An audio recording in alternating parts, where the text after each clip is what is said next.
In the name of Allah, the most gracious, the most merciful, I greet you with the universal greeting of peace. Assalamu alaikum wa rahmatullahi wa barakatuh.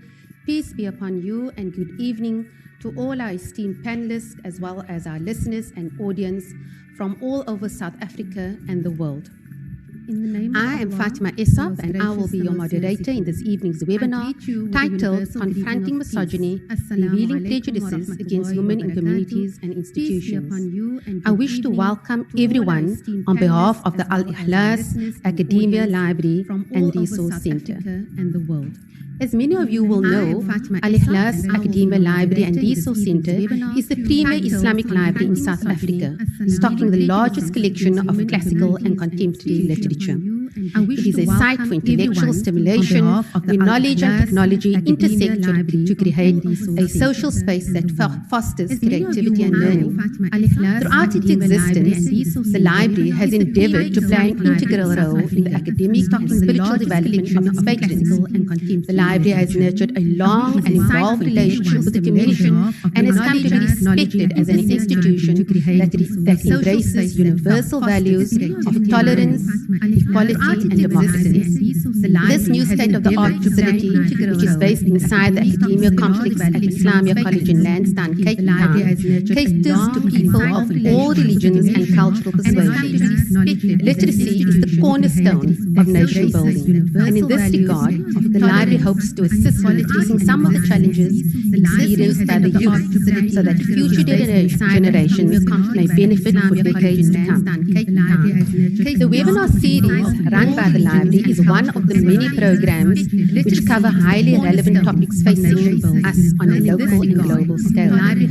We are especially pleased this evening that the library has dedicated tonight's webinar to such an important topic, namely confronting misogyny within our communities and in our institutions. Misogyny has been defined in the dictionary as the dislike of or ingrained prejudice against women, but it has different meanings to different people depending on the context in which they find themselves. On the one end of the spectrum, it could be men standing around the braai, making crass jokes that objectify women and simply justifying it as a case of men just being men. To the other end of the spectrum, where it results in the dehumanization of women and it results in gender-based violence and femicide. In between these are various forms of psychological and physical abuse of women that it seems at this stage to be so normal and is justified sometimes under the veneer of religion, culture, or tradition.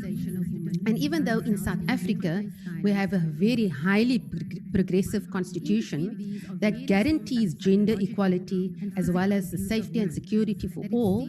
We all know that our lived reality as women is very different. And hence tonight, we have brought together an esteemed panel of speakers to speak to us about their lived reality in confronting misogyny within their communities and in their institutions. I would therefore like to now introduce our panelists. We have on our panel this evening Mu'allima Khadija Patel Ali, who has a degree in microbiology but considers herself a community activist who seeks to empower women through her role as a motivational speaker. She's the first woman to be elected onto the executive board of the Muslim Judicial Council, and she heads the NJC's Women's Forum, who engages in various programs and projects throughout the community in order to help and assist and empower women. We also have Nwabisa Nadia Sigaba. She's an independent researcher who has experience in development studies and decoloniality research.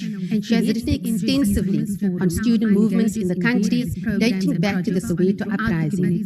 She's currently working as a researcher for the Economic Freedom Fighters, looking at municipality governance research in various regions. She has also written on the Palestinian-Israeli conflict as part of her experience in visiting the territories. We then also have Siham Samai. She's a practicing lawyer since 2001, and she identifies as a feminist lawyer and activist. She holds a BProc and LLM degree in constitutional litigation from the University of Western Cape. She's currently the director of the Women's Legal Center, an African feminist legal center that advances women's rights and equality through strategic litigation, advocacy, education, and training. She was the director of the legal administration at the Western Cape Regional Office of the Department of Justice and Constitutional Development, where she provided and worked for the Foundation for Human Rights in strengthening civil society and access to justice. She was a senior lecturer in the Faculty of Law at UWC and a director of the UWC Law Clinic, where she provided practical training to both law students and candidate attorneys within a clinical law environment, with the aim of inculcating principles of social responsibility and social justice. Siham also serves on various national, provincial, and community structures, providing either strategic leadership, legal, programmatic, or organizational support. I must say that we are all very honored to have such strong and dynamic women on our panel this evening, who have all worked in their communities and who are actually aware of how misogyny manifests within our communities on a daily basis. I will therefore, in terms of the program for this evening, I will first allow each speaker 3 to 5 minutes to introduce the topic, and then we will proceed with the discussion between the three panelists. After 45 minutes of discussion, we will open up the floor for questions that have been sent through to us. We will accommodate questions for about 20 to 30 minutes, after which we will have the closing and the vote of thanks. So, without any further ado, I'd like to have the panelists introduce the topic, and I think we'll start with Mabisa and then move on to Siham, and Sister Khadija can then give their take on misogyny, confronting misogyny within our communities and institutions. Mabisa, I'd like to you can unmute your mic. Introduce the topic, and I think we'll Assalamu alaikum wa rahmatullahi wa barakatuh to all the viewers and the hosts of this webinar. I just want to say thank you to the organizers for inviting me to form part of this very important and relevant discussion tonight. Like the speaker said, I'm an independent researcher and I look into student movements and development studies basically around the country and also on the continent. So my take on the topic would obviously come from a point of view of my research and my niche area, which is development studies, and also narrowing it down to student movements. So we all know that, misogyny does not only take place in our religious communities. It's something that is very broad. It happens in every space, and it's linked to a hierarchy of racism. For me, when we speak about misogyny, it has its roots in white supremacy. And what I mean by white supremacy is basically structured racism along the lines of racial categories. So misogyny is something that was mostly practiced by white masculine men, particularly in literature. When you look at the literature of Western education, it is rooted mostly in white thinkers who are seen as the universal thinkers in the world who produce knowledge. So it's a colonized knowledge, it's a colonized power, it's a colonized being. And when you look at the idea of thinking beings in this world, you will know that the academia space is dominated by literature that is found in mainly 5 countries in Europe, which would be your England, your Germany, your Italy, your France, and here and again you will find Portugal. And majority of those thinkers, particularly within the field of social sciences, you'll find that it's masculine white men who speak in the third person and who speak about people in general, and particularly women, as non-existent. As a person who studied literature in social sciences, I've never been able to locate myself in the literature that I was reading. If you look at Marxism, for example, there's no discussion about, the rights of women in a socialist government, for example. You don't hear about, women fighting, for socialist revolutionary movements in that kind of literature. When you look at even Fanon, when you read Black Skin, White Masks, you will understand that it's a, you would think it's a narcissistic point of view, because men talk about themselves and they refer to themselves. So these ideas, when you think about it, the society itself is, racism itself is entrenched also in misogynist masculinities. So it makes it difficult to extrapolate misogyny away from white supremacy because it was built on that system.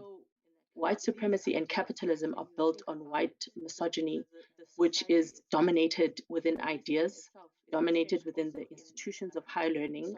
As a person who has taught in the university, I was a lecturer at the University of South Africa. And these are some of the discussions we've had in our seminars to say institutions of higher learning are highly dominated, and particularly by white Afrikaner men, and not explicitly so. That's seen that now we're speaking to coloniality. Coloniality is a continued existence of colonization long after the end of formal colonization. So just because we don't have, colonial administrative powers running our countries in Africa, the nuances of oppression are still there, and the nuances of misogyny are still there, particularly from a racist point of view. So when we look at, misogyny within institutions and within our communities, it is important for us to contextualize it and to also historicize it. When I talk about misogyny, I date it back to the advent of racism, because it needed for racism and capitalism to sustain itself, it needed to place the white man as the thinking being of the world, the one who civilizes people, the one who teaches people how to behave, the one who sets the standard of how society is supposed to look like, or societies or communities are supposed to look like. And that trickled down into education system, the kind of education that we have in various parts of the world. And if you look at, I won't even go far, even within my own studies, when you look at the Soweto uprising, it was students revolting against, a language, and the language of the oppressor that was being pushed by white misogynists who felt that their language was more important and needed to be prioritized by people of a different ethnicity. So for me, this topic is very important because it does not only speak to the family unit or to communities. it speaks at a global level. We're dealing with capitalism is a global phenomenon. White supremacy is a global phenomenon. And those two ideas for me, as centered around Eurocentrism, is what is creating an underdevelopment of the African continent and underdevelopment of the global South in general. When you look at your, you know, countries in South America, when you look at your India, when you look at your China, those are, you know, global South countries whose thinking is still not centered, whose ways of knowing, whose knowledge systems are still not as valid. So misogyny does not only affect women at a personal level, it also affects us at an intellectual level, at a capacity, human resource capacity level. And those are the things that I'd like to focus on tonight, and want to speak on, because for many of us, there is nothing more frightening than to be seen as sexually weak human beings. So what I mean by that is that men don't want to see themselves as a weaker sex. They don't want to identify themselves as people who can be wrong, people who can, you know, be called out for the things that they do, people who can, Lisa, you know, sorry to interrupt. I think we'll cover those in more detail as we get into the discussion. I just want to give the other speakers an opportunity to introduce the topic as well.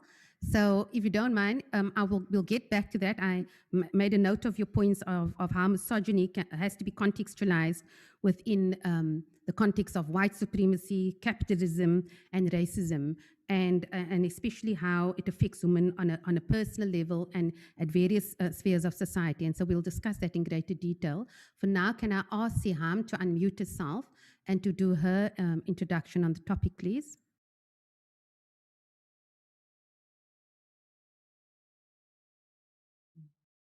Assalamu alaikum, Fatima, and also to all the viewers and also the other panelists. Thank you for having me.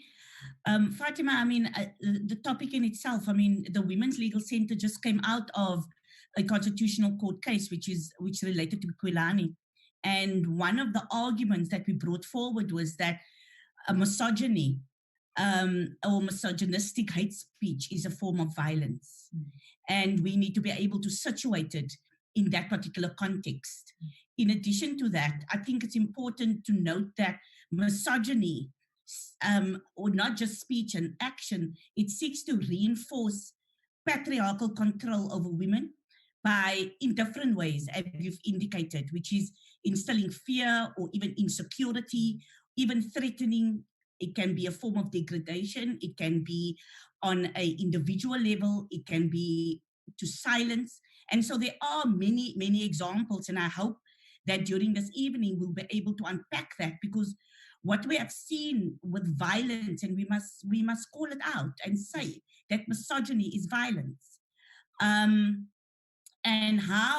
we all know that in South Africa, but also in the world, that violence is a massive challenge. It's a pandemic, and it is within our country. And how do we deal with that?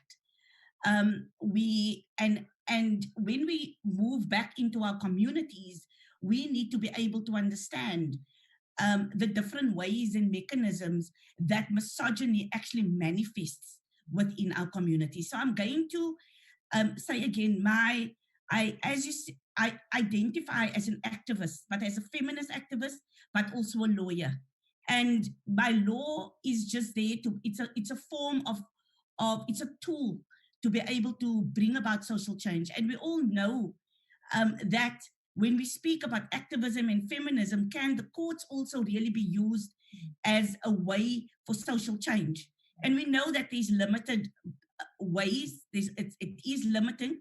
However, when one pairs that with a community that understands their challenges and how that information can either be brought forward within a court system, or whether it's within a community, or whether or not it's in a civic, whether or not it's in parliament, we need to be able to identify and see it for what it is. In addition to that, I mean, any misogynistic view or a person with a misogynistic view, the extremities is that they see women as property, and it is also about control. And we also know that because if we talk about situating it, we need to be able to situate misogyny within the broad spectrum of violence. And we also know that violence within a spectrum is about power and it's about control. So misogyny derives domestic violence, it derives sexual assault, stalking, homophobia, transphobia, and a range of other gender-based violence. And the important thing is that we cannot allow it to grow, and we need to be able to ensure that we see it within our societies so that we will be able to eradicate it, whether or not we see it in our homes, our streets, or everywhere that we go. I think it's very important. I know that there are other panelists, but I hope that this panel, that we will be able to really unpack how it manifests in our communities. And I have many examples where, and one of the new programs that the Women's Legal Center has is what we call human rights or women's rights activists or defenders program. Because what we have seen in our communities is how women leaders are persecuted on various levels, whether or not it's through the courts, whether or not it's in our churches, whether or not it's in our mosques, communities, in our schools. And we need to be able to see how, through as a collective, we will be able to take that on. I'm going to leave it there, Fatima, because just you will be able to understand that my context is from a feminist perspective. My context is from a legal perspective and a constitutional perspective. And also it's rooted within the activism of our communities. Thank you, Siam, for that very brief and powerful introduction. Just to sum up, I think you're right. We need to, in this talk, I think it's important to illustrate how misogyny manifests itself within the community, because sometimes people are not even aware. Sometimes a woman finds herself in a situation and she doesn't know, she can't put the label to it, she doesn't understand what's happening, she blames it on herself. And so I think it's important that all three of the panelists give examples of how misogyny manifests in their various environments, whether, as Nwabisa said, in the tertiary institutions, how it manifests there. And I know for sure in the legal environment, you experience it extensively, and I completely agree with you that the law is a limited tool for in that regard. So thank you for that. And now I'd like to hand over to Khadija. If you could unmute your mic. Oh, sorry. It looks like we managed to, Khadija somehow dropped from our screens, and we will try to get her back online. Sorry for that technical glitch. We're just trying to see if we can get Sister Khadija back online. Okay, it looks like Sister Khadija, we're struggling to get her back online. We hope that she'll join us soon. And the technicians are busy trying to call her. But in any event, having done this introduction, I think maybe that we can proceed with the discussion with the existing two panelists. And to just carry on from what Siham was saying, that misogyny sees women as property, and for men who see the need to control women. I don't know if either of the speaker wants to just basically first, if you could give us some kind of characteristics of what of a misogynist, because how does somebody identify that they're dealing with misogynist behavior? And I'd ask this time round, Siham, can you give us your input, and then I'll ask Nwabisa to give hers. Fatima, many times, you know, because of the spectrum of misogynistic behavior, many times men don't actually know or think that they're even misogynists. And I think it's important, and I think all the time, you know, I can speak in a very theoretical manner, but I'm going to try to give examples out of, you know, whether or not it's in the legal framework, whether or not it's in our communities. And one of the examples I'm going to speak about is that I had, for example, I had a talk. I did not, by choice, did not have a scarf on my head. And I think that the importance of my speech at that particular space was about violence, misogyny, and the centrality of women. And what happened was that I subsequently just got a message saying, you know, your speech was powerful, however, you did not have, where was your scarf? Now, many people might think that in itself, because it's very neutral in its you know, in what it was said, but at the end of the day, if you understand the broader context, it is misogynistic behavior. It is misogynistic to be able to even say something in that particular way because of the context. Because if your response is because your response at the end of the day is not within that particular paradigm, and religion at the end of the day many times is also a driver of misogynistic behavior. And I think we need to be able to understand, because it says specifically when I say that women are property, and when I talk about control, it's about when we talk about power, and when we have women in leadership positions, or we have women that use voice, you need to be able to understand your positionality. And the comments, as I said, might be in a joke, but you need to be able to understand it, because you need to analyze that also through the privilege of the person in terms of what they are saying and why they are saying it. Absolutely. Because the fact is, control. So those are the type of examples. But in addition to that, in our community, for example, we have, during COVID, we have seen many communities, women were in the center. Women were running the soup kitchens. Women were feeding. Women had so many unpaid care work. They were the ones that provided. And we also saw it was women that walked past the failing state.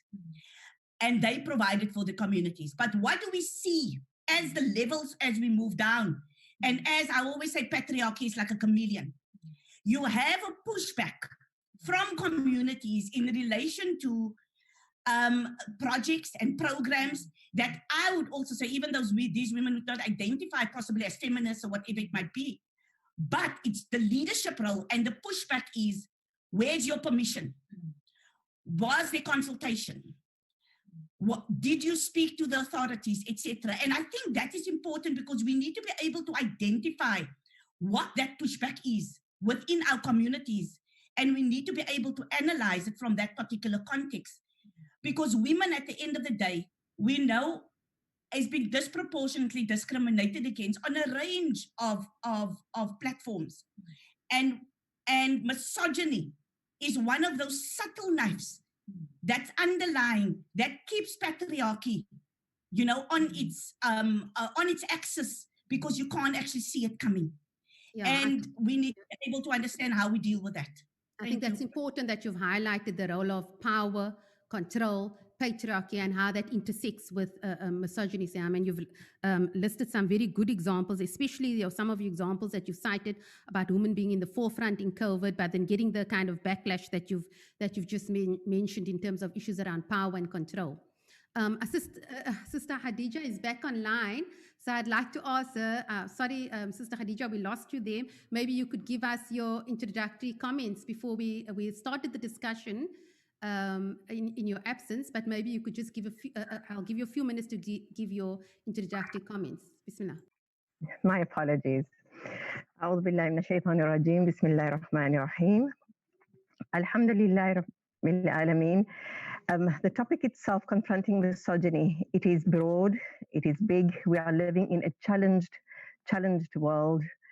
Misogyny is a global phenomenon. It stretches across all races, all religions. It stretches across class. It doesn't ask for poverty or for riches. It touches the lives of all women. It really does touch the lives of all women. Understanding the nuances of misogyny, I believe today would be important tonight for us to unpack those nuances, the color of misogyny, the action that flows from it, the language that is used, the emotions that are felt, the outcomes that happens to women in a position where they are where they are sidelined, marginalized, where they are seen as second rate, where they are seen as not important enough to place them central to things. So we are talking about how we as a community, how as women, we should take this forward, but also how we can ensure that it is spoken about and we lift out the different subtleties that happens in our community day by day, so much so that we have found ways to actually make it almost, it has become almost such a norm that we look over it, see past it, and even those who see themselves as um, socially educated around women and women's positions and women's rights and the justice that belongs to women, even those men have not woken up many times to the reality of those nuances that touches women of all spheres in our community. So I'm really, really keen and happy for this engagement, this conversation, so that we can talk about it and offer really to our listeners and to ourselves and our communities, our circles, the platforms we come from, a braided view of the different areas that we are working in and how we can possibly hold hands in working to uproot this loaded word misogyny and the action that flows from it in our communities. Thank you, Sister Hadija. I think you're absolutely right. I think that it's important that we're able to identify this evening the nuances of misogyny and how it affects women in different ways and in different spheres of society. And Siham gave us a good example of being on a platform, and even though substantively she delivered a powerful talk, she had to deal with the backlash of it was a really dynamic talk, but why weren't you wearing a scarf? That notion of being able to dictate to women how and what they should be doing with their bodies and what they should not be wearing. So that was an example that Siham gave. I wanted to ask as the initial discussion to basically, if each of you could indicate how misogyny manifests in your various environments.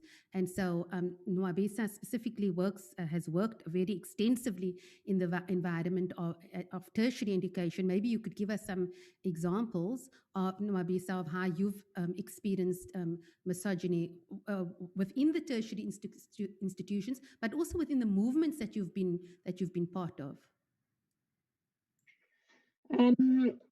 Thank you for that. I think for me, it's not so much a personal experience because misogyny can show itself in different forms. So mine is more of an academic observation, a theoretical observation that allows me to have tools to be able to see certain things that are happening in society. What I mean is that decoloniality for me it's a theoretical framework that allows me to understand where misogyny fits, not only in institutions of higher learning, but globally as well. So when we speak about coloniality of power, coloniality of knowledge, and coloniality of being, we are speaking of continued forms of oppression way beyond colonization.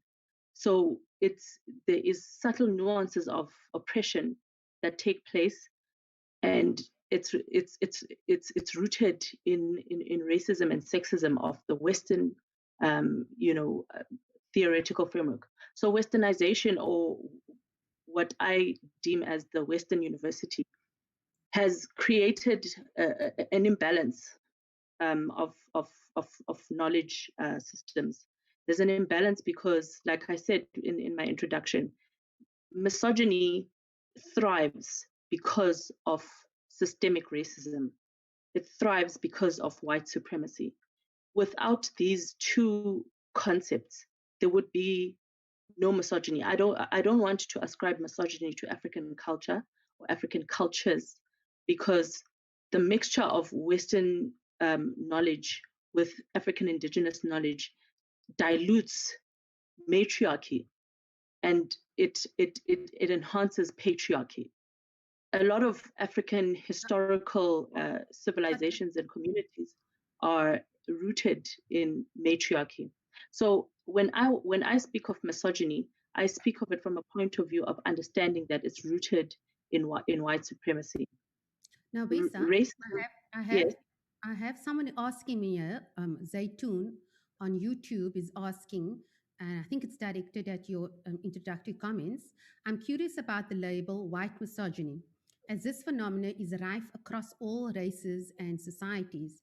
Can you explain this conclusion that you've reached? I think the question is basically, and as I said in our introduction, is that women experience misogyny across all races, cultures, and actually religions. And there are practices across cultures and religions which are misogynistic in nature, right? So, say for instance, in Somalia, where you have young girls being circumcised under the auspices of it's a religious practice, when we know that it's not necessarily religious, it's cultural. So the question is, Zaytoon is asking, how do you reach this conclusion in light of the fact that it's a phenomenon that occurs across race, culture, and society? Okay, that's a very relevant question, but I didn't say it was white misogyny. I said misogyny is rooted in white supremacy. So the misogyny, it's a general term. It's a very broad term. It can apply to, like you're saying, different cultures, different religions, different races. But my perspective, what I want to speak about is how misogyny manifests itself as being a root caused by white supremacy. So white supremacy is white privilege. It is the idea that white people have a monopoly of knowledge, a monopoly of power, and a monopoly of being in society. And why I say that is the idea that knowledge is something that is created by the white man, by and you see it in the literature. For me, misogyny comes itself, it violates me in the literature that I read, because I can't identify myself with the content. I don't see myself as a Black woman reading an article about the state, for example. If I'm reading ideas of the state, how the state comes about, and when I mean by state, it's a government. How do governments come about? How do structures of government come about? You only see it being a manifestation of the ideals of white men, how they see society and how they want society to be about. That's why we had slavery, because they didn't feel that Black people or African people were human beings. They were dehumanized. And as a result, Black men also dehumanize Black women. So it's a culture of education. The kind of education system that is being created enhances misogynistic behavior in those environments, because people are being taught to have a disdain towards women. People are being taught to have a contentment towards women, because women, their role is to just stay at home and be child bearers. You understand? I understand. I'm so sure that is answered Nudine's question, is that you're not saying that it doesn't occur across different religions, cultures, because we acknowledge that it occurs across race, religions, and cultures. You're saying that it's rooted in that it's you find that the roots of misogyny is in white supremacy, racism, and capitalism. I want to ask Sister Khadija to give her take on how, I know that you head the Women's Forum at the MJC, and I've done some work at the MJC, and I see on a daily basis women coming in with problems and their struggles in the domestic sphere, and experiencing misogyny in the home by those closest to them. So can you share some of your experiences, Khadija, of how misogyny manifests in the work that you do and the institutions that you work in? Absolutely. Well, as a counselor for many, more than 2 decades, and also just as a community worker itself, there are so very often I think we do not look for the traces, because we are expecting big things to happen. And many times it is really in the traces that we see misogyny in so many places. And because the word seems a hatred of women, oftentimes we don't see the nuances that happens there. And when you are sensitized to it, it's so hard not to see it, first of all. And it's hard not to look because you see it happening, and it's a consciousness for you, but it is not a consciousness many times for those whom it is happening to even.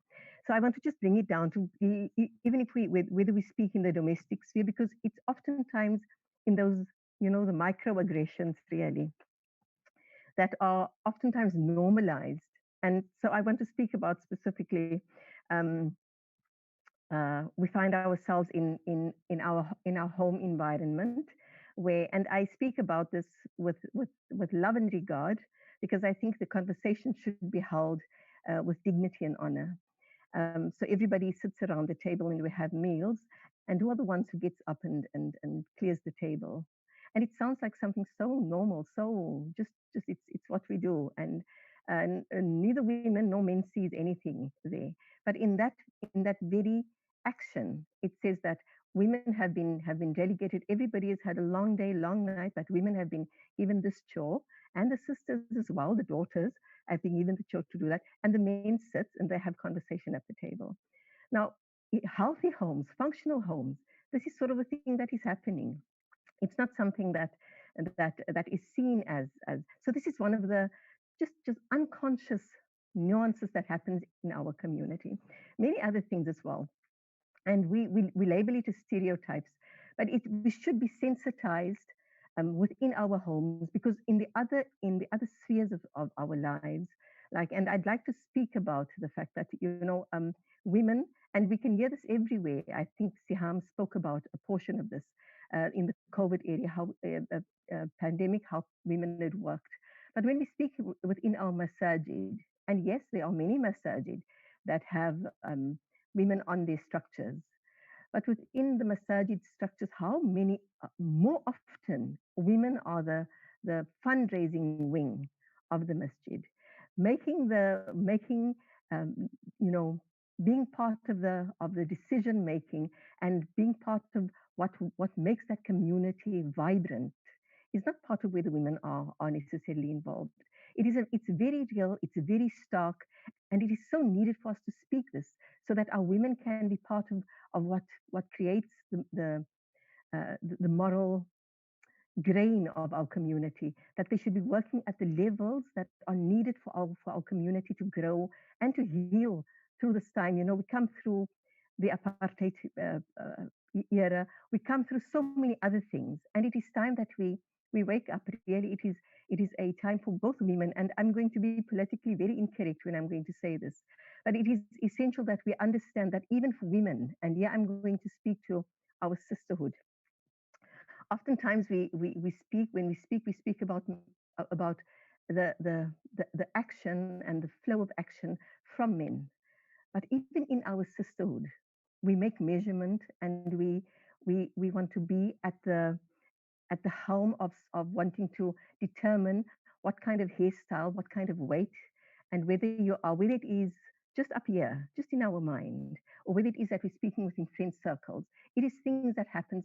So we have to watch ourselves, so that we become the support and the right kind of energy for our sisterhood, and not the one that breaks down in that regard, inshallah. Thank you for that, Sister Hadija. I must agree with you. The domestic example is a very good example.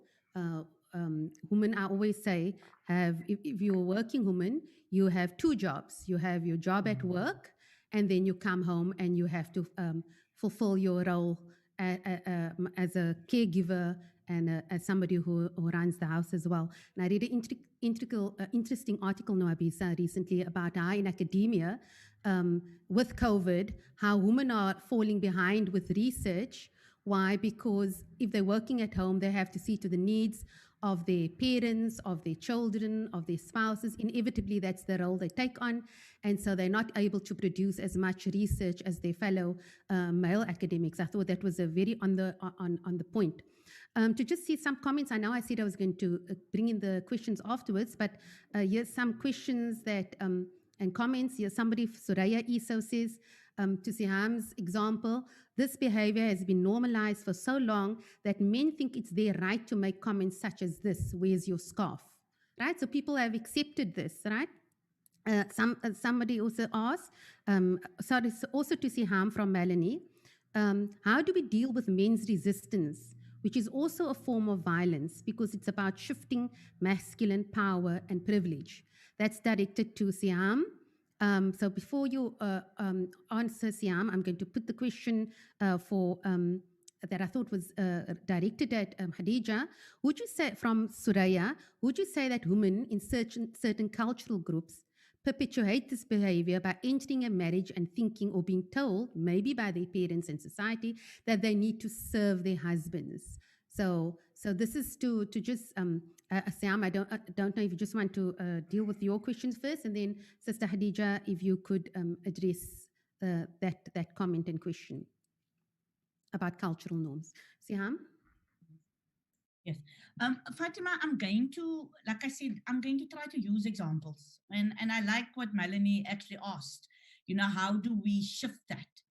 And I'm going to use, as I come from, my background is that I come from Burqa, which means that, it's a small community that is now, these major challenges around gentrification, like evictions. We also know that there are various challenges like any other working class community in Burqa. But the women, at the end of the day, I think the most important thing is to be able to understand how do you build solidarity, within those communities, and how does that look? And I think that the important thing is to be able to firstly identify what is misogyny, because there are many times that our women, as you say, just not because of just choice, but it's because of the stereotypical or the way we have been brought up in our communities, and it's just accepted that we are the organizers, we are the ones that do certain things, and we leave more the bigger things to the men in society. And I think one of the examples was that these women were very, very active within your civic structures. And what subsequently happened, because they were of a much more older generation, somebody actually went on to social media and started attacking these women by saying, why don't you stay at home? Feed your husband. Now, we all know that these women on the first place would not be on Facebook, but at the end of the day, that was misogynistic behavior, because it was a barrage of consistent accusation. It was hurtful. It was a form of reinforcing a form of domination. And to be able to tell these women, but what they did was, and it was they came together and said that they will take this on as a broader collective.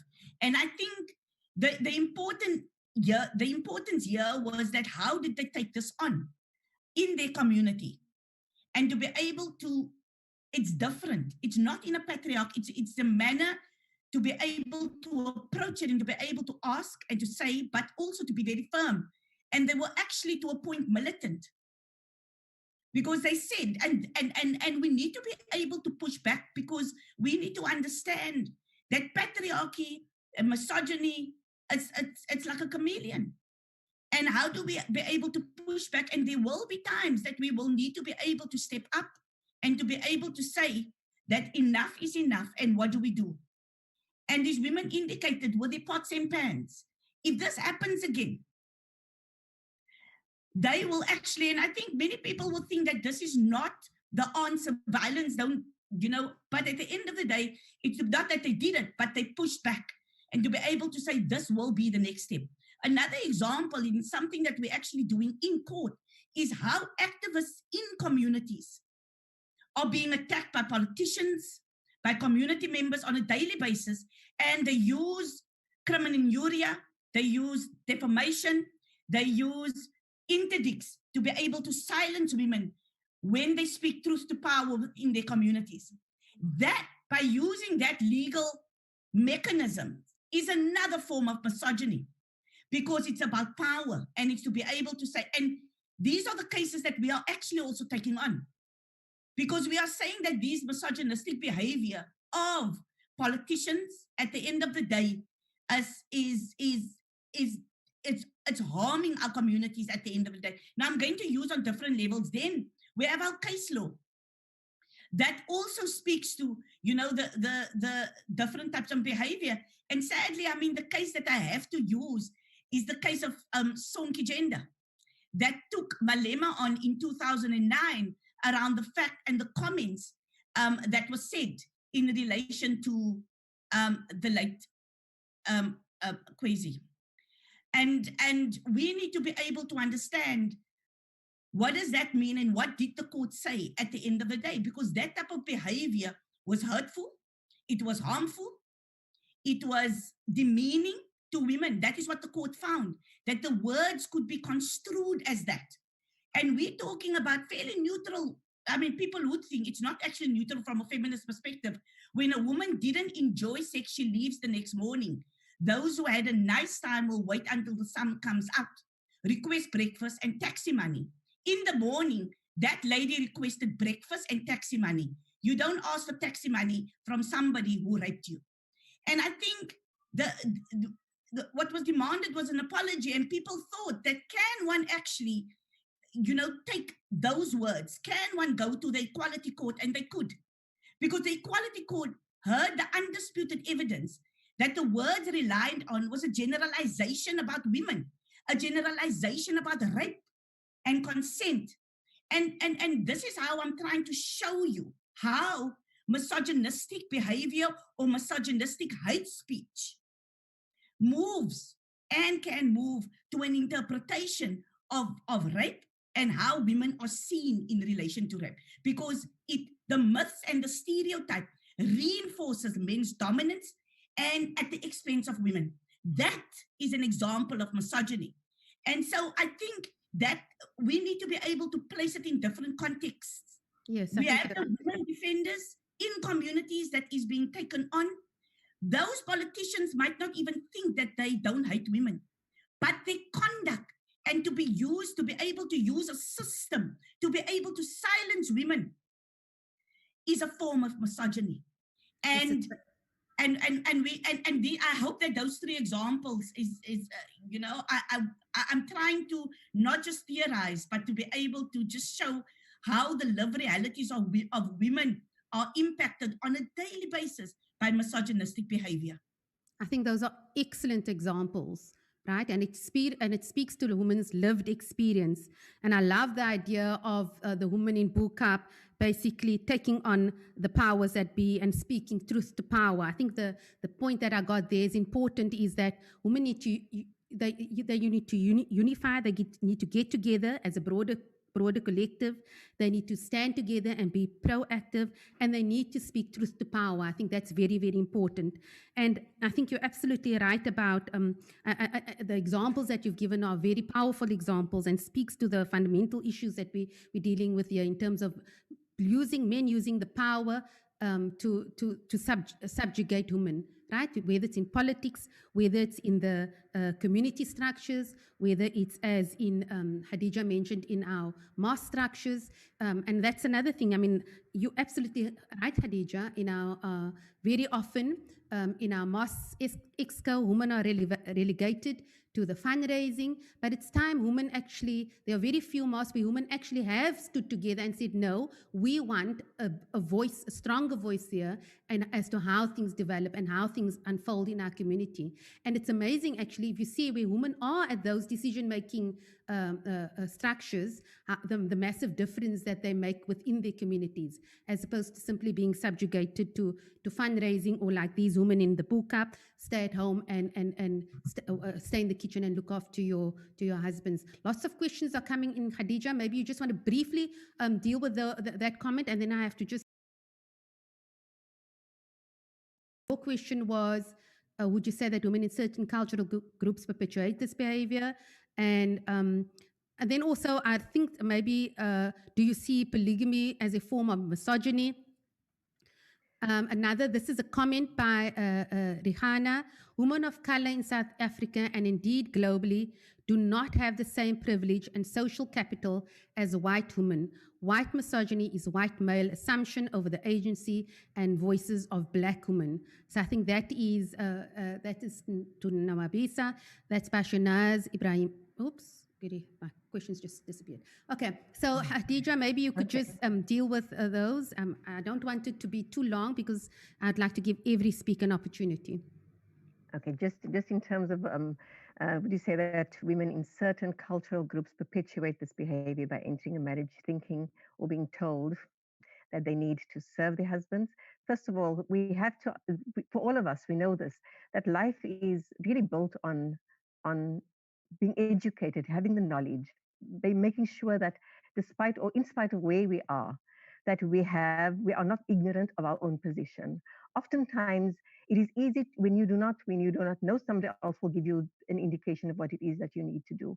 And yes, in certain cultures, absolutely, in certain cultures, we do find there is really a perpetuation of this. That when daughters gets married, they are told and encouraged by parents and their seniors that you have to serve your husband. What is this to serve your husband? We have to ask this, and this is the unpacking oftentimes that we do not do in premarital programs or whatever in our communities, or just with women in our communities, just as individuals, as a human being. What do we do in terms of explaining to our sisterhood what your value and your worth is? Islam has given a voice, and it is not like it has been given sort of by chance. It is in equality. It has been given.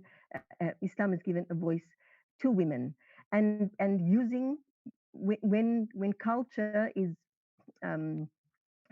mystified with our religious practices, then oftentimes things goes askew, and definitely the victims are women.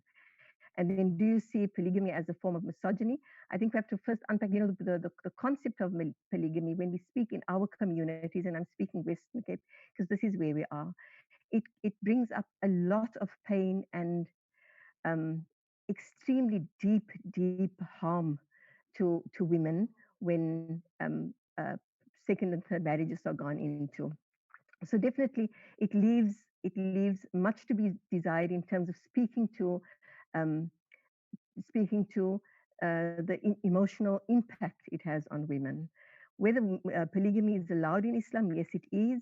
Whether it is misogynistic, I believe that between a couple, that has to be navigated, because misogyny can easily be placed on any single thing where women are harmed. This is one of those places where obviously, and we've seen the blood flow, we've seen the trauma that exists in the space. So it is a place that needs more unpacking and discussing, because it is not going to go away, neither polygamy nor misogyny. So if we are going to speak about it, we have to make sure that we educate and enhance the knowledge and the space for women to speak about it openly and freely and safely, so that we can decide how this road would be navigated. Thank you for that, Hadija. Nwabisa, addressed to you is the question on women of color in South Africa, indeed globally, do not have the same privileges and social capital as white women. White misogyny is a white male assumption over the agency and voices of black women. It is then further perpetuated by black men who often refer to us as our woman, in inverted commas. This is by Rihanna. Yeah, I agree to a certain extent with that comment, especially when it comes to privilege. Like I said, privilege is racially relative. Those who are closer to being light-skinned or white are most likely to have a better advantage in society than those who have a darker skin, and it's a fact of social science. If you look at the history of racism, it's not a new phenomenon. It's not something that we're only seeing it now. It's something that we have seen ingrained in slavery, ingrained in apartheid. So Black women have a greater sense of intersectionality of issues that we fight against, most of which include misogyny, sexuality, the sexualization of our bodies as women, particularly Black and African women. It has its roots in misogyny, the oppression of Black women, and the exclusion in the workspace and in the economy has its roots in misogyny. So it is true that white women have a greater sense of privilege because of their proximity to the white man. So that's why, for me, racism is also linked to misogyny. It's something that they intersect. They are intertwined. You can't speak of one without the other. And to go a little bit further, and maybe to hop on some of the conversations around, domestic misogyny, because it's things that happen in the household. It also goes back to how what I was saying is that it's very difficult for people to understand that we are sexually weak human beings, and religious men, like to use scripture in order to intimidate women into doing certain things. And that, for me, is a form of misogynistic behavior. And I've seen this happening, where men will force themselves on their wives, because religiously, and this is particularly within Muslim communities, because the angels will be angry at you until the following day if you don't sleep with your husband. So that is a form of sexualization of a woman's body. And I think most of the time, we don't understand the rape culture also within the context of our religious organizations, right? Or religious institutions, particularly within marriage. I think I've come across many Muslim women who don't know the thin line between rape and saying no. It's difficult to even report things like that within our community, to say that my husband raped me, because people will look at you like, how do you refuse your husband to have sexual intercourse with you when you married? So those are some of the discussions that we need to have as a Muslim community, is how do women protect their being, because I don't want to say that it's scripture that allows men to be misogynistic, but it's the interpretation of scripture. It is what kind of education system have they received that allows them to interpret scripture in such a way that is demeaning to women.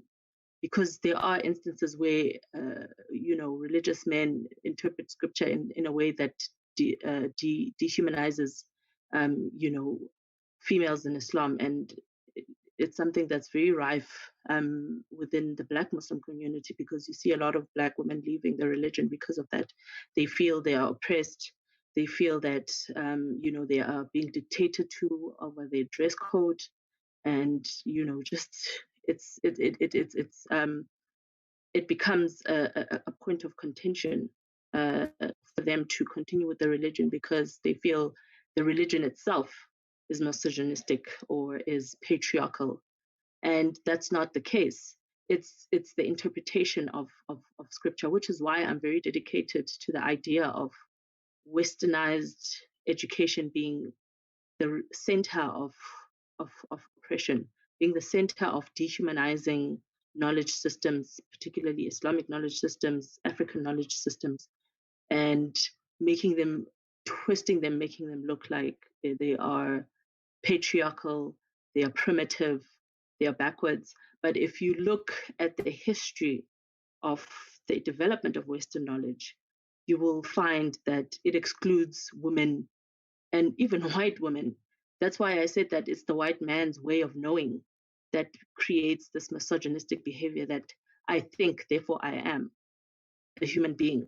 That idea of, the root cause of philosophy, the root of philosophy in Western knowledge systems is that the white man thinks, and therefore he is the God. He is God because he is a thinker, and he's able to produce knowledge, and no one else can produce knowledge. They produce universal knowledge. So Western knowledge is universal, or that at least that's what we're taught.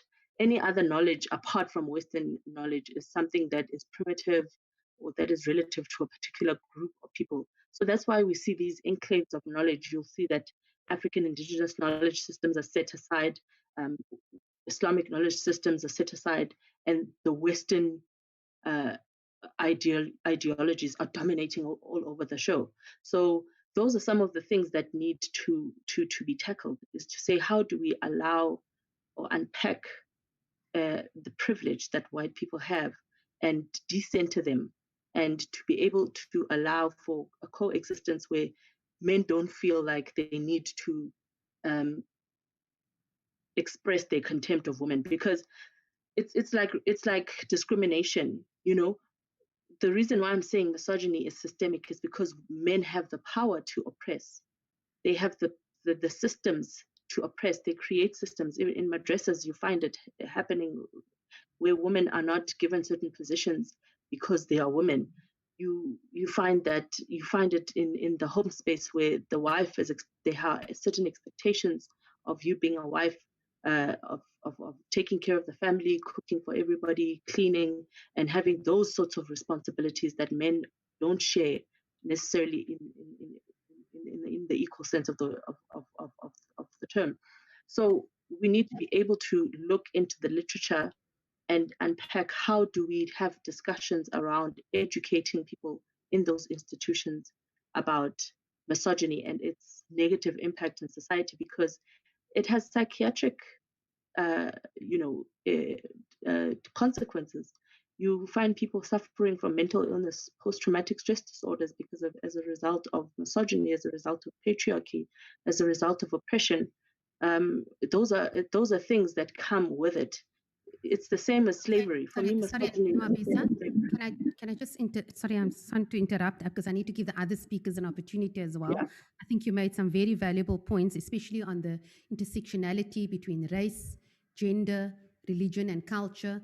And of course, if you're a woman, you experience certain systemic discrimination and prejudices. But if you're a Black woman, and if you're a Muslim woman, and if you're a Black Muslim woman wearing hijab, it just like adds to the kind of discrimination and your experience. So I think that's a very important point that you made. And then of course the sexualization of women's body and the question of marital rape. I think it's a very important issue that I think needs to be unpacked and needs to be discussed. It's a very uncomfortable and awkward topic, but I think it's I had a client, I had a woman once who came to me for advice, who applied for a fasakh because she was being beaten black and blue. She had a protection order, everything. But when she tried to get the fasakh, or the divorce from a particular body, she wasn't able. They didn't give it because the husband just lied to the court. And then when she got home, he basically raped her, forced himself on her, and said, well, the imam said you were wrong, and so that gives me rights to force myself onto you. And I think what's important, though, is the very important point that you've made is that that there's a dissonance between what the law says, what Islamic law. We are always told that Islam brought you freedoms and equality, but there's a huge difference between the theory and what is the status of women in Islam and the actual lived reality. And that comes about, as you correctly point out, owing to the interpretations and the patriarchal interpretations of scriptures.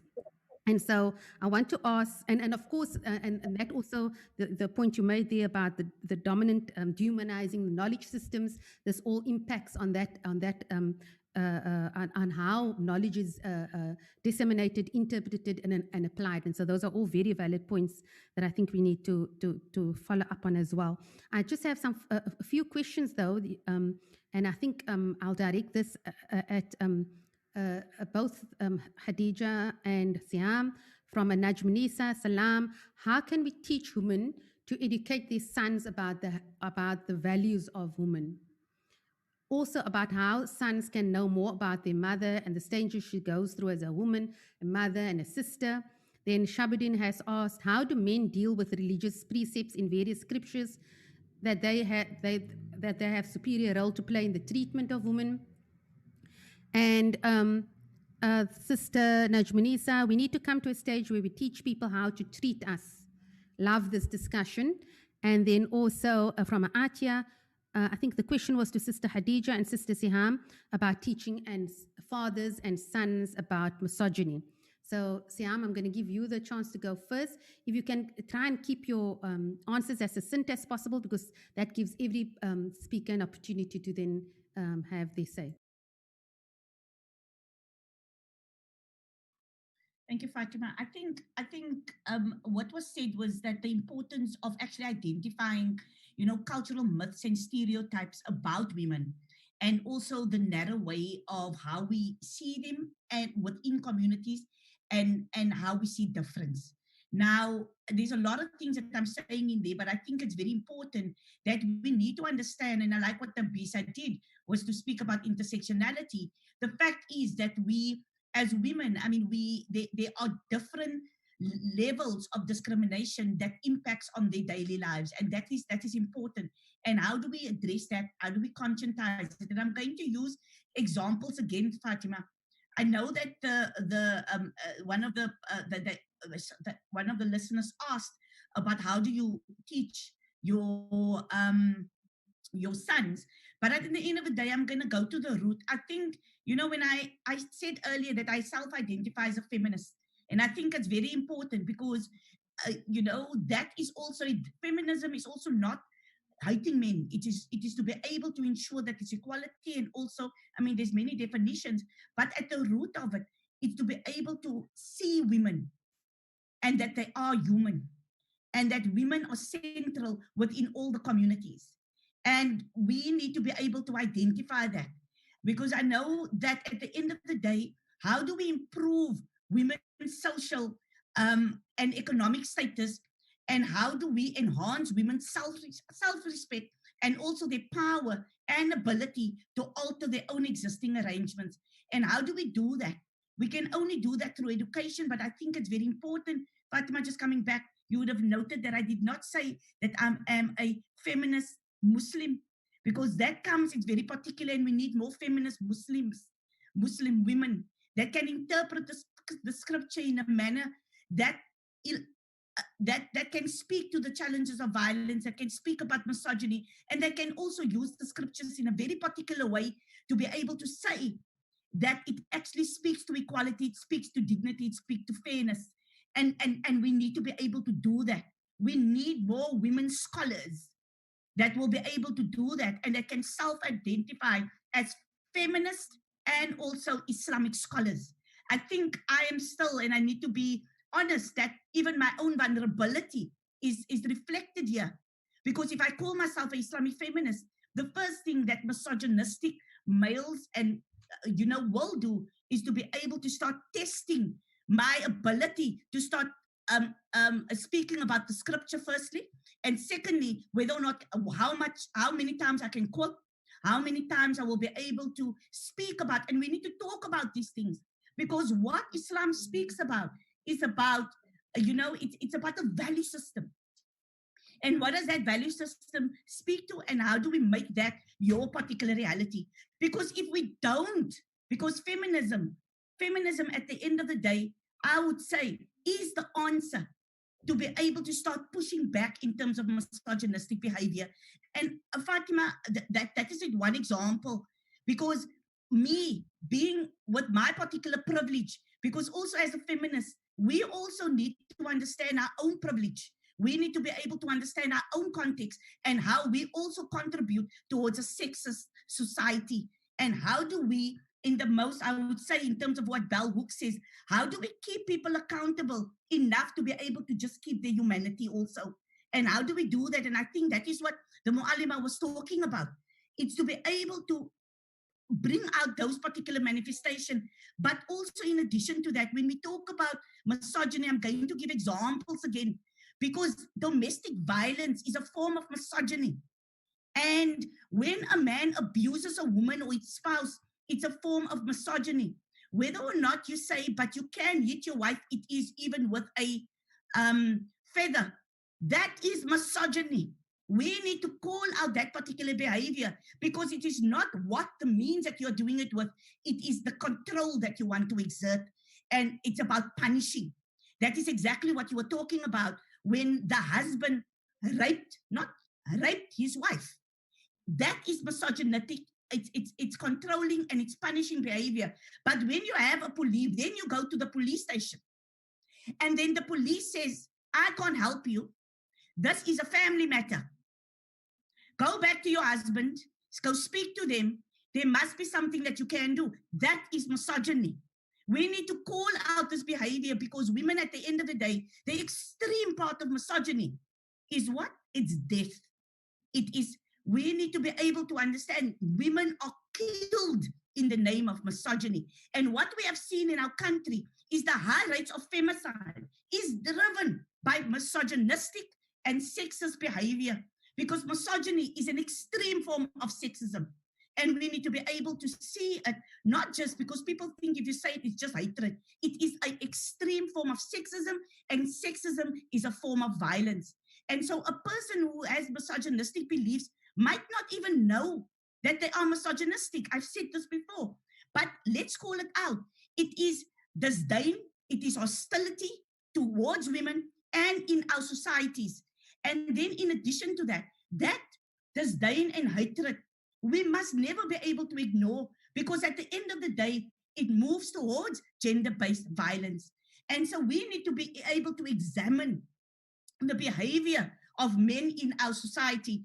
And we need more feminist scholars, and that will be able to educate, teach, be in mosques, be in your madrasas, be in the spaces, and we need to be able to reclaim those spaces so that we can start creating the world that I would say at the end of the day that Islam asks for, which is a world which speaks to dignity, and it speaks to equality. And I think that is for us very important. How do we bring that to the fore, and to be able to call out behavior which is detrimental and discriminatory towards women? That's you're absolutely correct. Before I hand over to Sister Hadija, I think that is very important, is calling out the behavior. And as I indicated in my introduction, misogyny occurs across the spectrum. And like you correctly say, it's about teaching our sons from a very young age about respect for themselves, respect for the other, and how respect for women. And that's not like, I have 3 sons. It's not okay to stand around on the cricket field or the rugby field and making inappropriate sexist jokes or objectifying females that are walking by. So that's from the one side. And as you correctly state, it, on the other extreme of the spectrum, it leads to gender-based violence, and it's at its worst, femicide. And we have probably one of the highest rates of femicide in South Africa, and caused by in domestic settings, not necessarily even outside of, it happens outside, absolutely, women don't feel safe outside their homes, but within the home as well, where there is and of course this is based on, like you say, a issue of power and exerting control. And a very important point that I feel very strongly about is absolutely we need more female Muslim scholars. And this is we are told repeatedly about Sayyidina Aisha radiallahu anha, and we are cited all the historically the Muslim female scholars, but we have to ask ourselves, where are our Muslim female scholars today? And are the institutions facilitating women scholars? Are the women going through systems and institutions getting education, and then they don't end up in positions of decision making and decisions of power? Because that's the lot of a woman, irrespective of how educated you might have been, or how you have educated yourself, even in the Islamic sciences. So I absolutely agree with you that is something that we need to look at.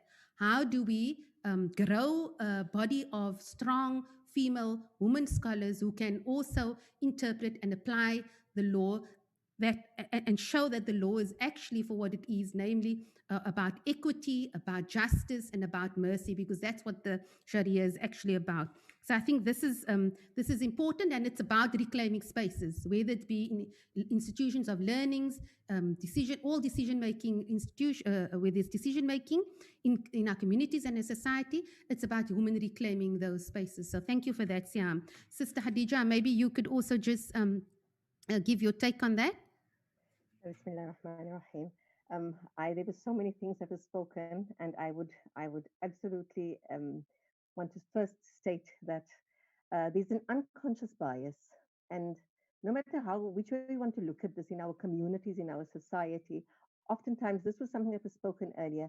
What happens is that actions are perpetrated, and it is almost like it is normal.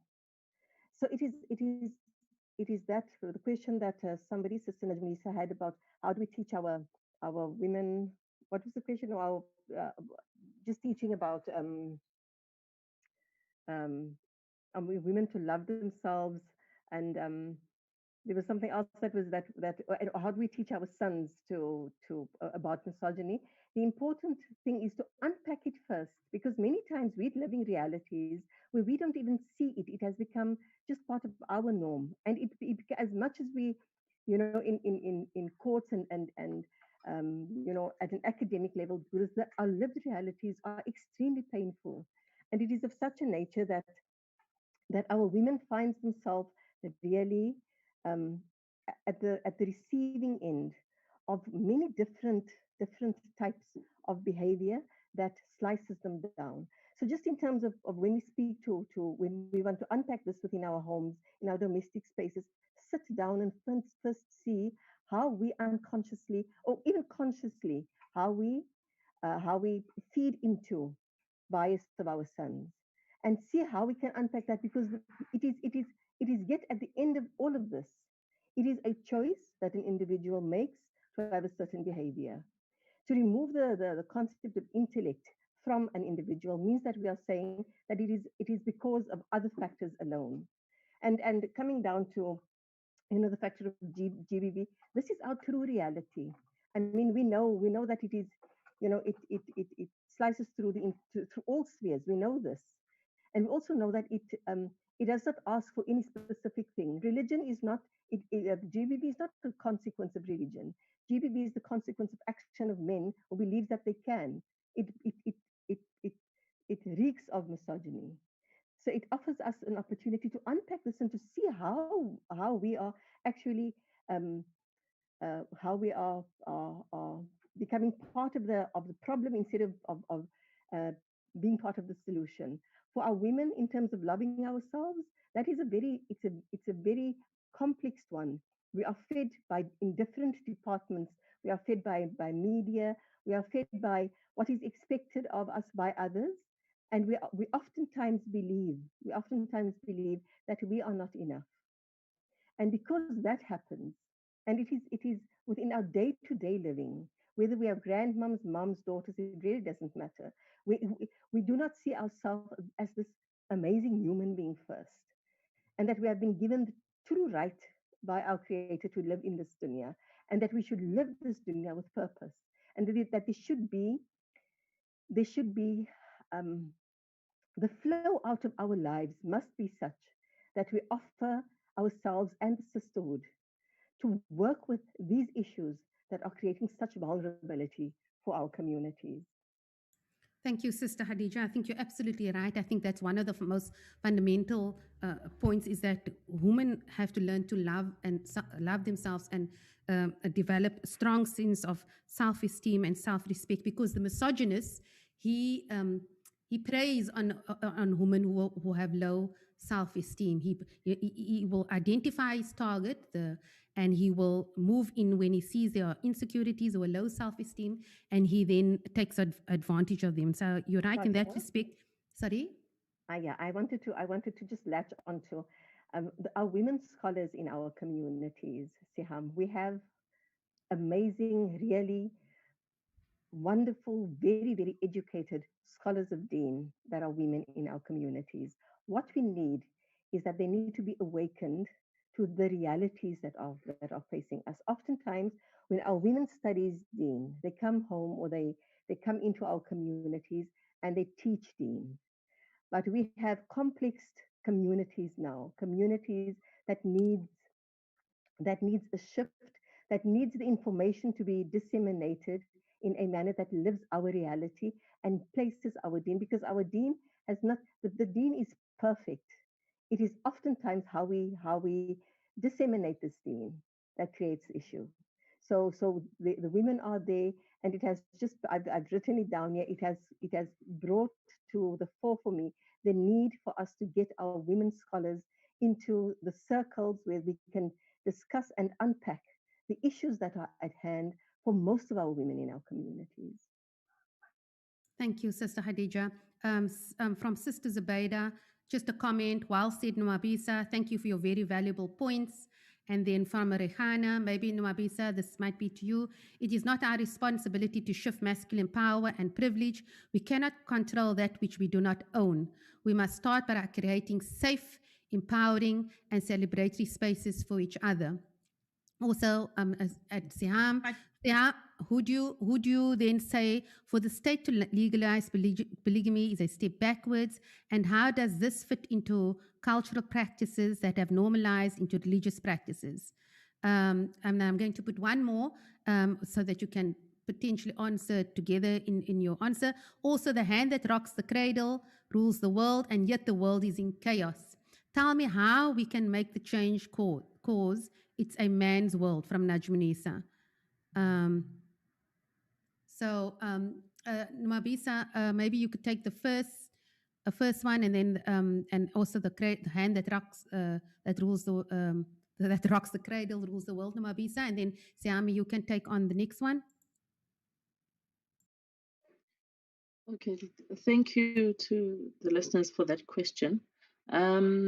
It's true, we cannot shift the responsibility of masculine power, but what we can do is to become active citizens and active human beings in being able to call out misogynistic behavior instead of letting it continue to happen. Just in the same way that we are able to call out racism when we see it happening, we must be able to call out men who show contempt and disdain towards women.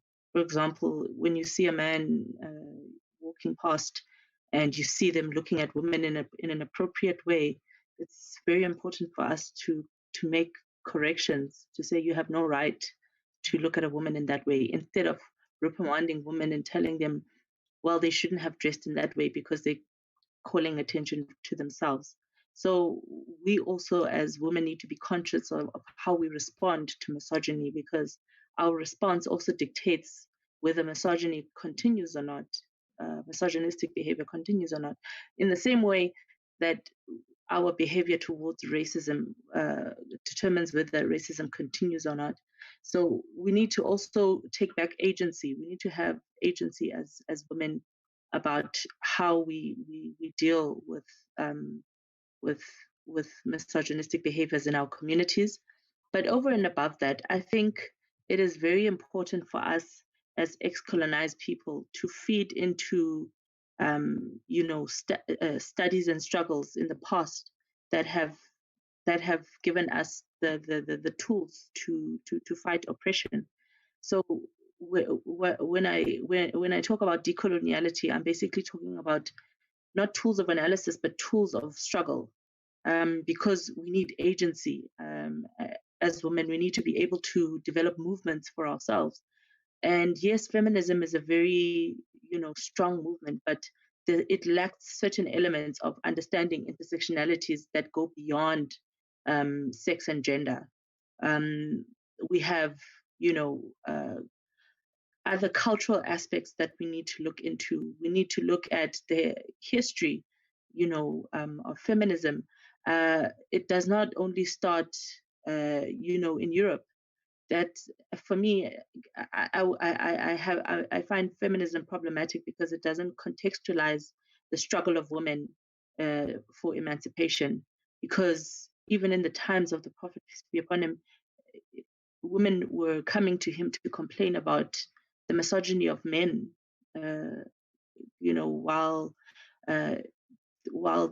they were building Islam. So that's why many of the verses in the Quran, you find that they talk about, the rights of women and how a husband is supposed to treat their wife and how women are supposed to be treated, and even in hadiths how women are supposed to be treated.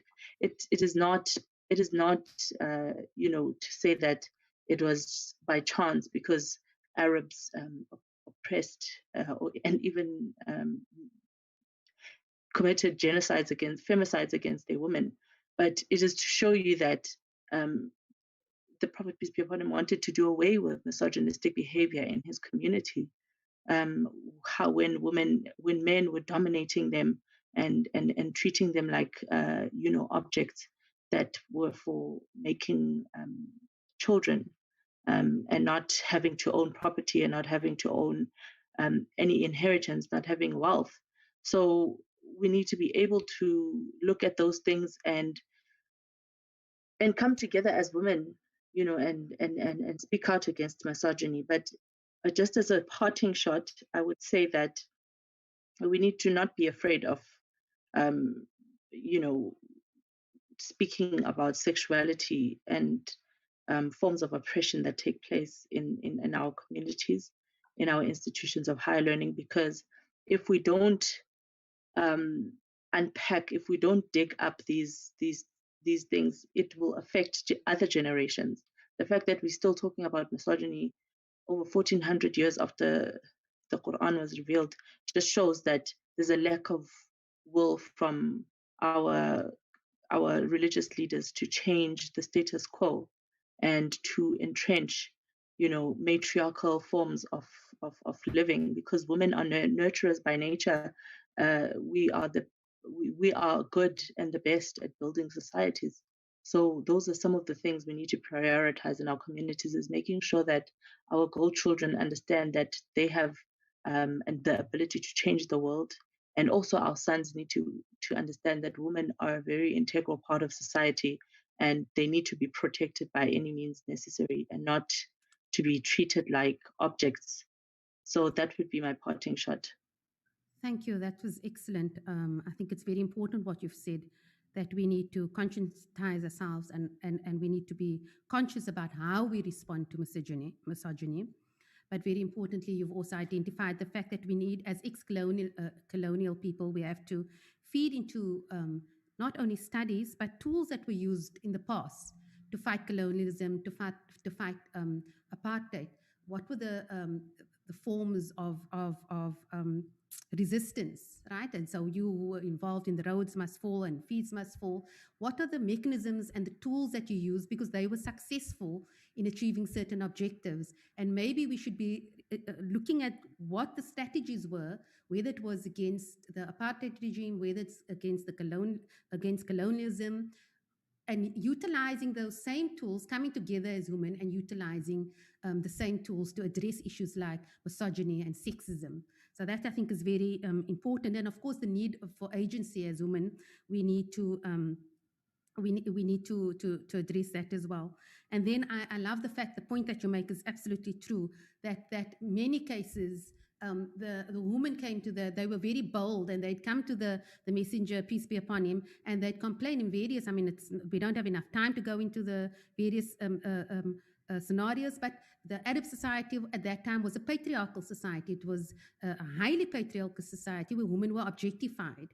And Islam came about to change all of that. And so there were many scenarios, and you cited them, where the woman came to the Prophet, like in the inheritance example, and numerous other examples where they came to the messenger, peace be upon him, they complained, they laid their complaint to him, and then he either received revelation on the issue, as in the case with inheritance, or he provided them with guidance. I forget the name of the one female companion whose husband was very stingy with her with respect to maintenance. And the Prophet's advice was to her, take of his money, even without him knowing. I'm not saying that this is a general ruling, but in that particular scenario, women came to him all the time, and they came to complain to him about their situation, and they were provided with solutions. Unfortunately, we don't necessarily find that is filtered down to our situation where we find ourselves today. So thank you for that, Nwabisa, and I think that was a very a few very insightful comments. I just have somebody saying here before I hand over to Siam, comment from Aslam Fattar. We appreciate this important discussion, shukran. And a comment from Nadia Jacobs, Jazakallah to Academia Library for bringing this very important discussion by an amazing panel to us, alhamdulillah. Sorry, and then Sister Hadija, if you could answer the question on, first Siham, on legalizing polygamy, and then I think the next one was, how can we get women to love themselves in a noble way? This is from Najmunisa, and I think that was addressed to Sister Hadija. And then also talking about misogyny and other related topics are often discussed from an academic perspective and is not inclusive to women at the grassroots level that are experiencing prejudice. How can this change? And then one more, I'm playing the devil's advocate by Zaytun. Some might say that they're projecting, I'm assuming this is they meaning men, projecting onto women their hatred of their mothers. This is just a comment. So those questions and comments, Siham, can you ever go first? And then I'll hand it over to Hadija. And let this be the wrapping up comments as well as Nwabisa has done. Fatima, I'm going to try to answer it, in everything. And I'm going to start by saying, and hopefully Nwabisa will come over and say that she's an intersectional feminist at the end of the day. I think what I'm going to answer your question around polygyny from an intersectional feminist approach. It's very important because everybody knows that the Women's Legal Center is currently before the court in relation to the Muslim marriages case. And so many people will ask the question, in terms of the spectrum, because we all know there's a spectrum of feminism, how do you recognize, for example, polygyny? For us, at the end of the day, the Women's Legal Center, we litigate from an intersectional feminist approach. And I think it's important for me to explain this. It says that at the end of the day, yes, it is a Crenshaw that actually came up with a particular term. But I think it's important that we understand that intersectional feminism centers the voices of those experiencing overlapping and I would say concurrent forms of oppression in order to understand what the depths of that inequalities are. So, and the relationships in relation to that. So that means the intersection between class and race, orientation, marriage, and various different levels of identities, and even something as immigrant status also impacts. It's got an intersectional way. So coming back to polygyny, at the end of the day, yes, the Women's Legal Center will ask for the recognition of it because to the extent that it protects the vulnerabilities of women. We litigate from the perspective of women because we all know at the end of the day, women are the ones who are the second, the third, and the fourth wife. And at the end of the day, we need to be able to, from a feminist perspective, also, as I said earlier, check our own privilege in terms of our identity and where women are situated. So I hope I've answered that particular question. Then in relation to, the teachings, etc., I'm going to again quickly just say, we live in a patriarchal society and all religions have men teaching. This, however, is an opportunity for the ulama to step up campaigns to bring women into the teaching space, as well as lead through better education of men. Because the time to reflect on what has been done is past. When these men committed to a life of deen, and also in doing so, they studied the teachings of Islam. And the Quran and the Sunnah, as well as our Prophet, peace be upon him, is the best lesson for any man on how to treat and refer to a woman. And so my question sometimes when people ask, what are we going to do? Go back to your scriptures and you need to be able to understand what is that. So men working in mosques and being equipped, men should have studied the Quran and the Sunnah. So they should be equipped to deal with concepts of misogyny and sexism and patriarchy. So my question is, why don't you? Because my focus at the end of the day is on the empowerment of women and to be able to allow them to change their own realities. and how does that look? And not for me to be able to insert my reality and my privilege on them, and to be able to ensure that how do we do that? So we live in a patriarchal society where culture and tradition often obfuscates the duty of a man in terms of the teaching of the Quran as well as the Sunnah. So we need to be able to say, how do we do this reform? Reform is needed, but teaching and leading the people we need to be able to know that the examples of the Prophet is there. They should be held accountable by the community. We need to know what accountability is through the service of the community as well as by the community. One place to start would be to have more representation of women on ulama bodies, mosque committees, and Islamic education centers. We cannot take on the scourge of violence, and I'm not going to say misogyny, I'm going to say violence against women if we do not situate women at the center of decision making. So women should not only be left to run the kitchen, bake the cakes for the numerous fundraisers that are held on almost every monthly basis, or left at home to take care of the children. Meetings are held at 7 o'clock or 8 o'clock in the evening, whereas women at the end of the day need to do the unpaid care work. So this is an opportune time for the clergy to step up education programs that will focus on issues relating to the role of women in Islam as well as society. And so women don't occupy positions within committees because of patriarchy, because of misogyny, and because of sexism. So it is entrenched into the fiber of our society, and we need to be able to unravel that, and this thread by thread, and replace it with, I would say, I'm going to call it out, and I'm going to say feminist teachings and learnings. We need to be able to know what that is. And I'm going to just leave, Fatima, by just having a simple quote by Allah Salah, which we all know, which is from Sudan, which she said, they imprisoned us in the name of religion, burned us in the name of religion, killed us in the name of religion, but Islam is innocent. Islam tells us to speak up and fight against tyranny. The bullet doesn't kill. What kills is the silence of our people. And if we are silent against misogynistic behavior and sexist behavior, then we will never be able to change our society and to be able to make it a safe, dignified society where our children will be able to live and to be able to reclaim and claim our spaces, whether or not it's the mosque, whether or not it's in the churches, whether or not it's in our civic structures, whether or not it's in our parliament or even in our courts. So shukran again for having me, Fatima. Thank you very much, Siam. That was every point you made there was a very valid and powerful point. To just, if Suraya understood what Siam was basically also confirming that as the Women's Legal Center, they will advocate for the recognition, but also the regulation of women.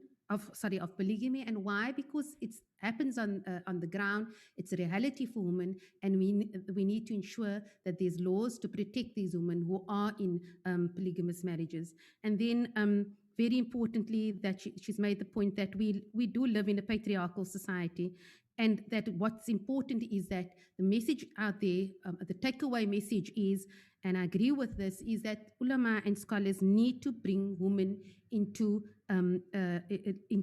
decision-making spaces. That you can't be making decisions and teaching when women are not situated at the center of decision-making. And absolutely, the Quran and the Prophet, the Messenger, peace be upon him, was the best example. And we know that it said it is said that the messenger was sent as a mercy to mankind. His conduct was one of gentleness, mercy, kindness. When men quote to me, they have a right to take second, third wife, then I always say, is your character like the messenger, peace be upon him? Do you have the same level of adab, mercy, compassionate kindness that he had? Because he was able to do that because of his personality. What we have today is a husband is unable to support his first family, then he takes on a second, and the imam solemnizes the second marriage, and then the third marriage, and in the meantime, wife number one is still struggling to just be for maintenance. So I think that's very important. And so the point that you made is that we need women represented on bodies, in decision-making positions, and that the women and men in the scholarship roles need to step up education programs within the community, so that our community becomes aware of the issues and aware specifically about the detrimental impact of a misogynist behavior at all levels of society. Sister Khadija, maybe if you could just give your closing comments in response to some of the questions. Sorry, can you just, I can see the last question from Fatima Noah Ahmed. What is said is what an educated man refuses to break the cycle of GBV, especially if they know how. I can't see the last question. By Noah Ahmed. Okay, so I can't see that the last part of that particular question, but Sister Khadija, maybe you could give your closing comments. Bismillah. I'm hearing Siham, and I hear the strength with which she speaks. I want to mention that I, as a community worker, as a GBV activist, the bottom-up approach is for me a very, very essential one. The first is that we have to hold individuals accountable for their spaces too. We cannot use systems and make that the entirety of the problem that we have in our communities. So the bottom-up approach for me is within our homes, our domestic spaces, which is the monomer, it is the building block of any nation, which in those spaces, we have to jumpstart the need for educating so that we can move forward to empower not only women, but sons and men about the importance, the greatness, the honor that exists, that should be there. And as a Muslim, as a Muslim community, we should be on top of this. And the fact that we are not really speaks to the lack of having actually taken this bull by its horns and driven it into the ground. We have not taken time to ensure that our communities, our women, our daughters are safe. And we have not ensured that our sons understand what it means to have a kind masculine persona. And I'm using this word masculine in here because the Prophet ﷺ has given the directive of this is clear, that being kind to your women folk is not something that is just up in the air somewhere. And it is not meant because women folk are different or weak or anything. It is meant because we are such an integral part of our community. It is meant because we are the nurturers of nations. It is meant because primarily that is one of the functions we do have. And yes, it also begs for us to, in this day and age, our modern society that we live in, that we braid the lives of men and women in such a way that it is meaningful to domestic spaces, to homes. And we pray that out of that, we can grow our communities into spaces that are safe, and into spaces that grows an ummah, into spaces that makes it comfortable and easy for us to approach our ulama, to be able to speak about the things that are really important. In terms of our ulama fraternity, we know that much has been done. But I am saying categorically here tonight that much, much more needs to be done. Not just from our ulama, but from the women that are educated scholars in our communities.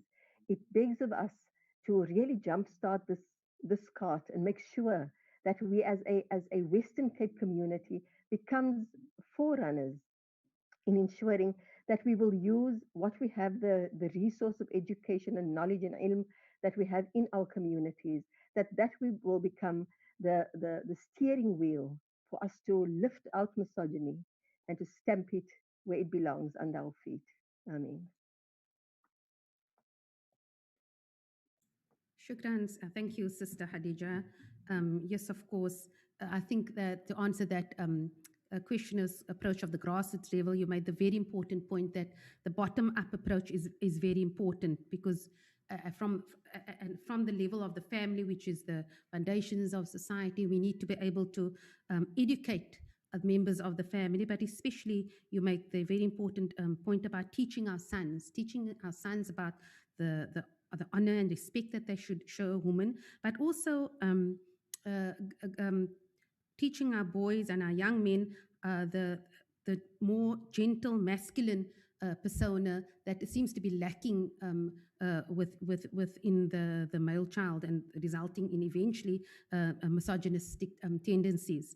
And you, as nurturers, you've indicated mothers as nurturers of nations. They are the ones who grow communities, and it's there. That is the starting place where these values must be inculcated into our both our men and our women. Very importantly, also, you've made the point that there has been progress made within the ulama fraternity over the years, but correctly, you once again also pointed out that much more needs to be done. And the invitation from you here is to women and women's groups to reach out and to basically take up the cause. And I think this fits in with what Nwabisa also says, is we need to identify different tools and movements and strategies that was used historically to fight and to resist oppressive systems, and bring it into this sphere, because misogyny is an oppressive system, and we need to use the same tools of trying to address it. And one of those tools you've indicated is that we need to the women's groups and women's organizations need to work with the ulama bodies to work towards stamping out misogyny in various spheres of society. So I'd just like to say that you've indicated from a bottom-up approach and within the ulama fraternity, but I think it's across, as we've heard from the other speakers, whether it's the work being done in research, as Nwabisa is doing, whether it's work that she's doing, for instance, in the tertiary, in the education realm, and whether it's work that is grassroots work that Siham is doing, whether it's through her work as an activist or using the law as a tool for social justice and for transformation and to fighting manifestations of misogyny. I think it has to be approached on a multifaceted basis, from the home all the way through to our learning educational institutions, both on the secular and the madrasa system, and all the way up into our tertiary institutions. And then, of course, we didn't even get to it in the workplaces, where women in various corporate and non-corporate environments are at the end of misogynistic behavior, whether it be sexual harassment of a verbal nature to a physical sexual nature to unequal pay to various forms of misogyny that takes place within the workplace as well.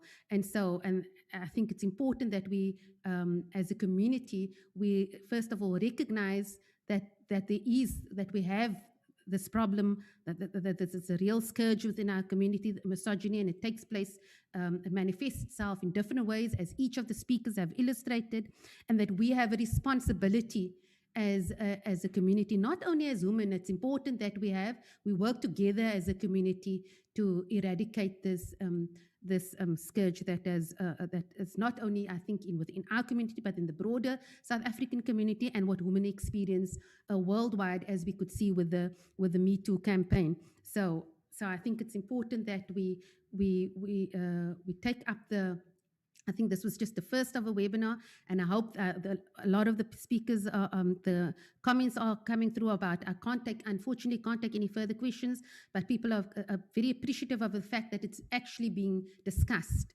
because I think that's the first step, is that we've raised all the issues, we've raised examples and how it manifests, and very importantly, the speakers have provided us with different avenues that we can take to address the problem. So thank you very much to the panelists. We feel very honored to have had you online this evening. We know it's a Saturday evening, and you've given up 2 hours of your time. So thank you very much from the Academia Library.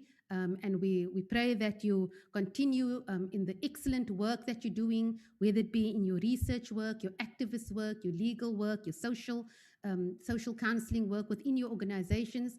We really appreciate your contribution.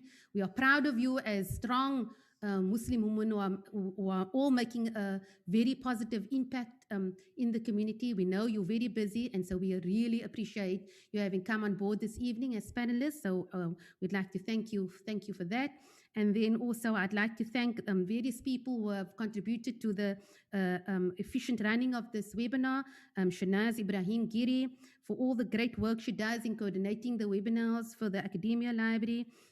For Anwar Abdurrahman for managing all the technical logistics, Mahmoud Sangley for his valuable input, Shabuddin Rumani for his guidance, and Mohammed Jafar and his team of technicians for their expertise and production. And of course, Dr. Ilyas Parker, who is the chairman of the Academia Library, for his foresight, support, and drive to have these important topics discussed within the broader community.